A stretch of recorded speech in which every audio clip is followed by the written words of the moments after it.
बीच में अपन बात रखे चाहे। गलत न्यूज बनाया गया, गलत फेक न्यूज बनाया गया, वो भी देखा आप लोगों ने।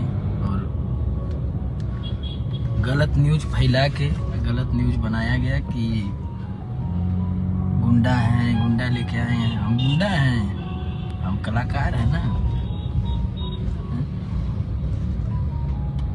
अगर आप लोगों को हमसे तकलीफ है तो मैं लाइन छोड़ के चला जाऊंगा, काम नहीं करूंगा इस लाइन में। क्यों? क्योंकि ये सब नहीं अच्छा लगता है।